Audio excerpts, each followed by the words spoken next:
अस्सलाम वालेकुम वरहमतुल्लाहि वबरकातुहू। अज़ीज़ दोस्तों, आज हम सूरह बकरा शुरू करने लगे हैं। इस सूरत का नाम सूरह बकरा यानी द काऊ यानी गाय का, बकरा का मतलब गाय है। तो इसका नाम कैसे गाय रखा गया, तो हम देखते हैं इसी सूरत के अंदर एक वाक़या मौजूद है जो हज़रत मूसा अलैहिस्सलाम के ज़माने का है। एक बंदा था, उसका नाम आमिल था, बहुत मालदार था। उसके चचाजाद ने उसे कत्ल कर दिया क्योंकि वो उसकी विरासत पर कब्ज़ा करना चाहता था। तो उसने कत्ल करने के बाद उसकी लाश दूसरी बस्ती के दरवाजे पर डाल दी। खुद सुबह सवेरे वो उसके खून का मुद्दई बन बैठा। वहाँ के लोगों ने हज़रत मूसा अलैहिस्सलाम से दरख्वास्त की कि आप अलैहिस्सलाम दुआ फरमाएं, क्योंकि अदालत जो है वो इसका कातिल ढूंढने में नाकाम हो गई है। तो फिर मूसा अलैहिस्सलाम ने अल्लाह ताला से दुआ की ताकि अल्लाह ताला इसकी हकीकत हाल ज़ाहिर फरमा दे। तो इस पर अल्लाह ताला का हुक्म आया कि एक गाय ज़बह करके उसका कोई हिस्सा मकतूल को मारे, टच करें, तो वो ज़िंदा होकर कातिल का नाम बता देगा। तो ये वाक़या इस सूरत में मौजूद है जो गाय के बारे में आता है। तो इसी वजह से इस सूरत का नाम गाय यानी कि बकरा रखा गया। तो ये इंशाल्लाह जब ये वाक़या आगे आयत में आएगा तो इसको तफसील से बयान करेंगे। ये सूरतुल बकरा ये मदनी सूरत है। इसका बेशतर हिस्सा मदीना शरीफ में नाजिल हुआ।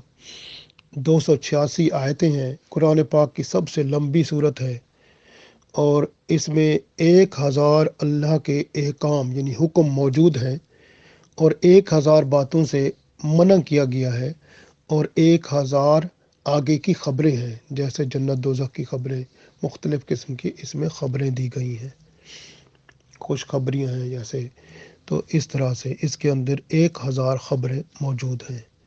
जो शख्स सोते वक्त इस सूरत की 10 आयतें पढ़ेगा उसको कुरान पाक कभी नहीं भूलेगा।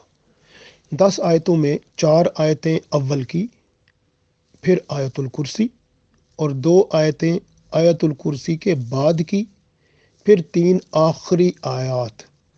तो ये टोटल 10 आयतें जब बंदा पढ़ के सोया करेगा रोज़ाना तो इंशाअल्लाह उसको कुरान पाक कभी नहीं भूलेगा। रसूलुल्लाह सल्लल्लाहु अलैहि वसल्लम ने फरमाया, ये कुरान पाक की रोशन सूरतें हैं। कौन सी? सूरह बकरा और सूरह आले इमरान। तो इनको पढ़ा करो। क़यामत के दिन ये ऐसे आएंगी जैसे 2 बादल या 2 साहिबान होते हैं या दौड़ते हुए परिंदों की कतारें होती हैं। इस तरह ये अल्लाह के हजूर आएंगी और अपने पढ़ने वालों के लिए बारगाह इलाही में झगड़ा करेंगी। तो फरमाया, इसको पढ़ा करो।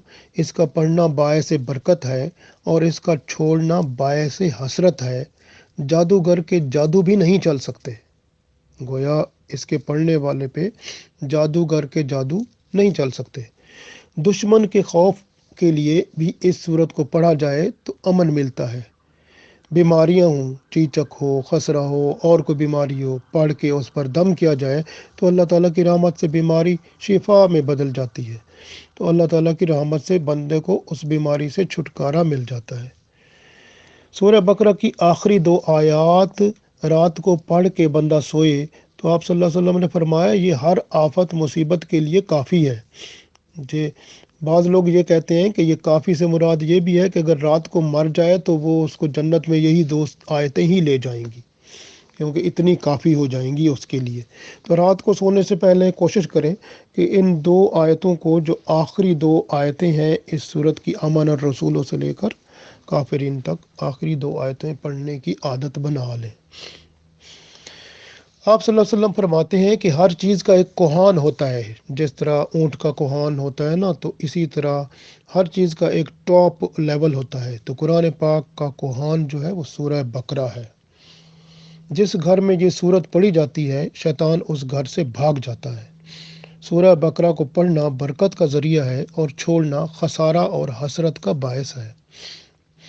कब्र के सरहाने, अगर इसकी पहली 5 आयतें पढ़ी जाएं और कब्र के पाँव की तरफ اور آخری 2 آیتیں پڑھی جائیں تو جو قبر والا بندہ ہوتا ہے اس کو فائدہ پہنچتا ہے۔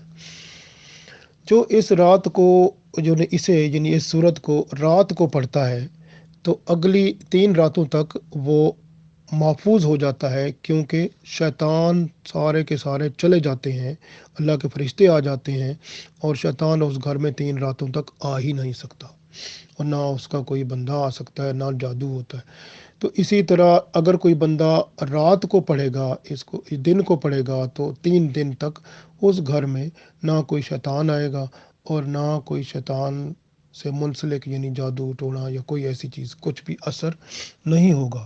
تو بہتر ہے کہ ہر 3 دن کے بعد گھر میں سورہ بقرہ کی تلاوت کر لی جائے۔ اگر تلاوت نہیں کر سکتے تو کم از کم وہ جو کیسٹ ہوتی ہے اس پر تلاوت وہ اس کو لگا دیں تھوڑی اونچی آواز میں، تاکہ گھر کے اندر سورہ بقرہ کی تلاوت ہو جایا کرے ہر 3 دن کے بعد۔ تو انشاءاللہ تعالی جادو ٹونے اور ان سب چیزوں سے جو شیطانی چیزیں ہیں ان سے نجات مل جائے گی، اور گھر میں آسانی ہوگی، سکون ہوگا، اور گھر میں ہر قسم کی شیطانی اور شرارتیں اور جھگڑے فساد اور مصیبتیں ختم ہو جائیں گی انشاءاللہ۔ جبرائیل علیہ السلام رسول اللہ صلی اللہ علیہ وسلم کے پاس بیٹھے تھے، زوردار آواز آئی، آسمان کا دروازہ کھلا، ایک فرشتہ آیا۔ جبرائیل علیہ السلام نے فرمایا کہ یہ دروازہ کبھی نہیں کھلا، پہلی دفعہ تو کھلا ہے، اور یہ فرشتہ بھی پہلی دفعہ دیکھا گیا ہے۔ اس فرشتے نے رسول اللہ صلی اللہ علیہ وسلم کے سامنے آ کر عرض کیا کہ یا رسول اللہ صلی اللہ علیہ وآلہ وسلم، اللہ تعالیٰ نے آپ کو 2 نور عطا فرمائے ہیں، ایک سورہ فاتحہ کی شکل میں نور ہے، اور دوسرا یہ سورہ بقرہ کی آخری 2 آیات جو ہیں وہ نور ہے، جو یہ پہلے کبھی نہ کسی پیغمبر کو دی گئیں، اور یہ نور نہ پہلے کسی کتاب میں آئے، آپ کی کتاب میں شامل ہوئے اور آپ کو دیے گئے ہیں۔ یہ اللہ تعالیٰ کی خاص عنایت اور رحمت ہے، اور الحمدللہ ہم آپ صلی اللہ علیہ وسلم کے امتی ہیں، ہم پر یہ رحمت ملی، الحمدللہ رب العالمین۔ اسی طرح یہ صورت جو سورہ بقرہ ہے، اگر کوئی دیوانہ ہے، جنون کا مارا ہے، اس کے اوپر بھی پڑھی جائے تو اس کا جنون بھی جاتا رہتا ہے، دیوانہ بھی ٹھیک ہو جاتا ہے، بے ہوش بھی ٹھیک ہو جاتا ہے، اللہ تعالیٰ کی رحمت ہو جاتی ہے۔ تو سورہ بقرہ یہ اللہ تعالیٰ کا سب سے بڑا کرم اور فضل ہے، اور ہمیں قرآن پاک کے ساتھ ساتھ جو بھی ہم پڑھیں اس کو سمجھ کے پڑھیں، پھر اس پر عمل کریں، تو پھر انشاءاللہ اس کو اپنے اوپر اپلائی کریں۔ ہماری جو زندگی ہے، زندگی کا ہر کام جو ہے قرآن و سنت کے مطابق ہوتا رہے، تو الحمدللہ ہم اللہ کے ہاں مقربین ہو جائیں گے، اللہ ہمیں پسند کرے گا، اللہ تعالیٰ کی رحمتیں اور برکتیں ہم پر نازل ہوں گی۔ انشاءاللہ ہم نیکسٹ سورہ بقرہ کی پھر تفسیر بیان کریں گے، الف لام میم ذالک الکتاب سے انشاءاللہ۔